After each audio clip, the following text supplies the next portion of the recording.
Music. I'm Tom. And we are VIMTV, Velocities in Music, the best kept secret in music reviews. Tom and I here we're into post-rock. We're post-rock guys. We have been desperately searching for some 2012 albums. Tom, would you say that 2012 has been a really good year for music? No. No. There's been some highlights, There's sure. There's been some really good albums that have come out. Compared to the last couple of years, man. I don't know. Yeah, I mean, compared to like 2010 and 2011, I just don't feel like 2012 measures up in quality and quantity of quality releases as those 2 years. So we're kind of scrounging around for albums to review. If you guys, before we close out 2012, if you guys have like albums you've been just obsessing over this year that we completely missed, haven't reviewed, please, first of all, go to www.velocitiesinmusic.com, best and worst 2012. See what we've reviewed, don't just shout out albums, but if there's an album you want to hear us talk about that you guys haven't seen yet, or we just completely missed over, please let us know because we will get it done.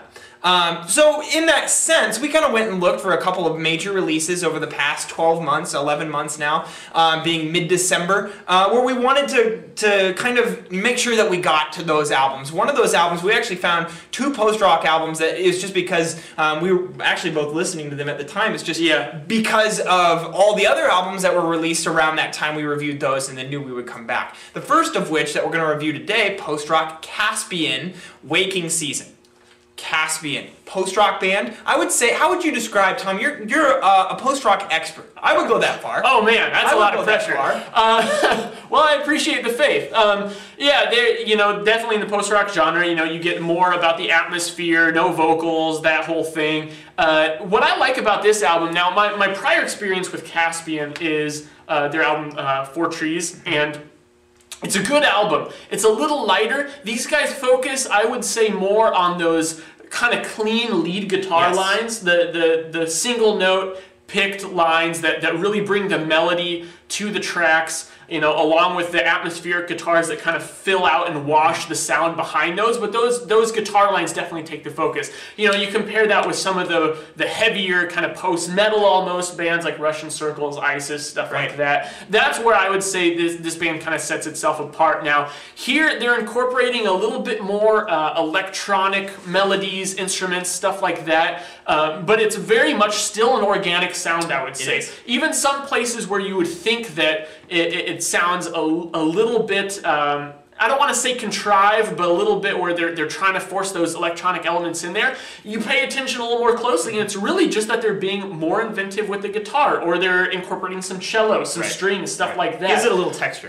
Texture. That is exactly the word I was going to use. Now, aside from that, there are some electronic beats. There's some of that. I think it's a good mix of the organic and well, not organic. And like you said, I think that they're, the obvious intent of Caspian is to have that lead guitar line be the carrier of the melody. The line that is the melody that is driving the emotion home to the listener. And that's what these guys are all about. They are all about creating an emotional experience, something that you can relate to. They do this through big builds. Definitely. And this is something that Tom and I actually had, a little bit of a debate about.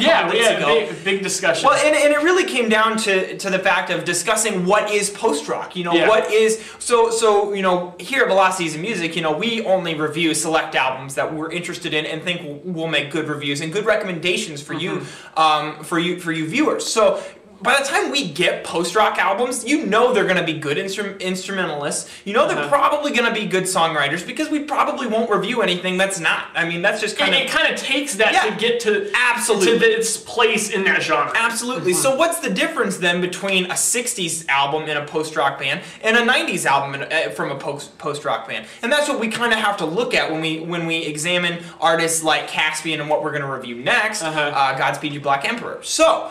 in Waking Season, Tom, I was really, one thing that I noticed is that they really focused, especially on the front half of this album, on doing these 5-minute big builds, where it's just this huge cathartic release once they get to that climactic point, and they do a very good job of controlling the building intensity throughout.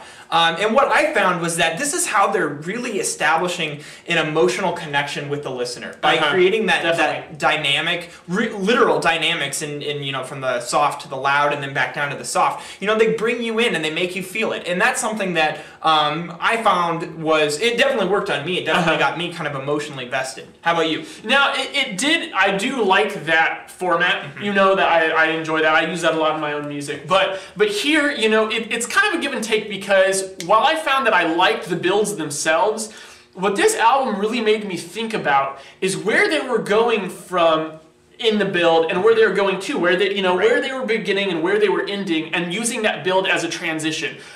Because you think about the build as kind of a transitional element, as kind of a journey in itself. Right. But really what it's more about is where you started and where you're finishing. Right. And here, I think that what actually sucked me in were the builds themselves, and I found myself not caring as much about where they started or where they were ending up. Right. And that was one problem that I had with this album. Would you agree with that? I absolutely would. Now, I will say that I felt that the second half of this album was a little stronger than the first. Definitely. Now, if we were to take kind of like an overview, kind of higher level look and look down at like the album, how the album's laid out, all the different tracks, I look at the first half and I see a lot of very similar song structures. Not the verse, chorus that I always complain about, but what I really don't like is when I see bands construct their albums using structures that are the same every time. I think it just makes it a little too predictable.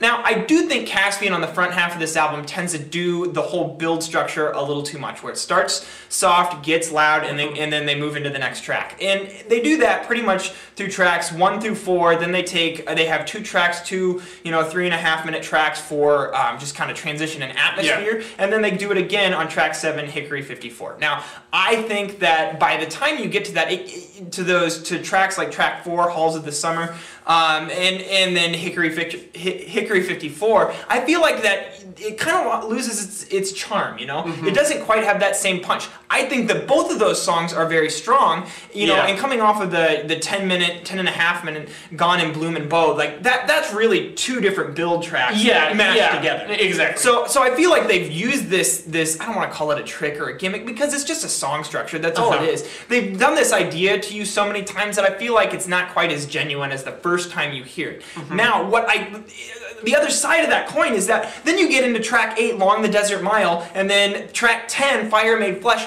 and those 2 tracks just knock me off my feet. I am totally with you there. Yeah, I think both those tracks are like some of the best post-rock I've ever heard, and maybe that's because they did what you said and they had all these builds throughout, and you really didn't care as much about the releases. They didn't focus on the releases as much. Maybe Long the Desert Mile and Fire Made Flesh, maybe that's what their intent was. And you bring up a really good point here, because this is something I actually started, well, not started, but a little ways into listening to this album, maybe 3 or 4 listens in. I was actually at a higher score than I am now, and here's why. Exactly because of what you were saying, where you have those moments where you're like, this is some of the best post-rock I've ever heard. And when I'm at those moments, I'm like, oh my god, I want to give this album in the 90s. It's blowing me away. I'm totally with you. But then I have to get over myself, and I have to look at it and look at the big picture, and what I realize is that there are moments where I'm not as impressed, and those moments are definitely still good enough to carry me through it, but they're really just carrying me to those high points, which is where I remember what I'm listening to more than the other points. So when I look at this album in the big picture, the first half I enjoy. It appeals more to my logical side, the musician in me who just likes picking apart the instrumentals and listening to the guitar lines and the bass and the drums and how they're all working together and how it's produced. And then I get to the back half and it's like an emotional powerhouse. And that gets me on a whole different level. If they had reversed that, if I was like emotionally charged first and then they made me really think, I wouldn't like it as much. Yeah, probably wouldn't be as strong. Yeah, exactly. Because of that flow, I end up coming out of this album almost liking it more than I really do. Right.